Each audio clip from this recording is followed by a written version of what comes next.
आणि आता पाहणार आहोत विधानसभेच्या तयारी संदर्भातल्या टॉप 9 बातम्या।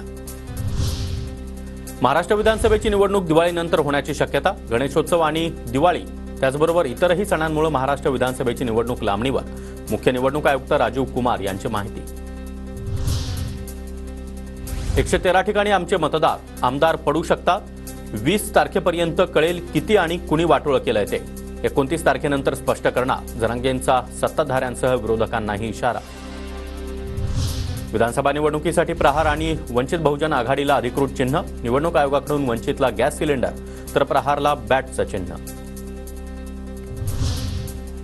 अजित पवारांनी बारामतीमधूनच लढावं अशी बारामतीकरांची इच्छा। कर्जत जामखेडमधून रोहित पवार नको असं स्थानिकांचं म्हणणं आहे। आमदार सुनील शेळके यांचा दावा। छत्रपती संभाजीनगरमध्ये विधानसभेच्या जागेवरून शिंदे गटामध्ये रस्सीखेच। विद्यमान आमदार प्रदीप जयस्वाल यांच्या विरोधामध्ये शिंदे गटाचाच राजेंद्र जंजाळ यांची तयारी सुरू।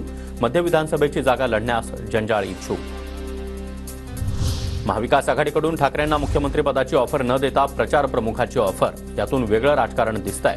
ठाकरेंनी सावध राहावं। शिवसैनिकांनी मिलिंद नार्वेकरांना पाठवलेल्या पत्राची चर्चा। काँग्रेस विदर्भामध्ये 62 पैकी 40 पेक्षा जास्त जागांवर दावा करणार। विदर्भामध्ये काँग्रेसच्या सर्व्हेमध्ये महाविकास आघाडीमध्ये काँग्रेसलाच अधिक पसंती। संभाव्य मतदारसंघामध्ये काँग्रेसच्या बैठका सुरू। सूत्रांची माहिती।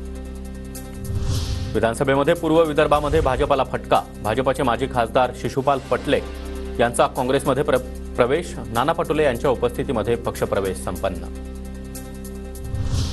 सोबत येतील त्यांच्यासोबत नाही तर त्यांच्याशिवाय लढणार। जे आम्हाला अडचणीत आणतील त्यांच्यासोबत देखील तेच होईल। अर्जुन खोतकरांचा संभाजीनगरमधील विधानसभा जागांवरून रावसाहेब दानवेंना सूचक इशारा।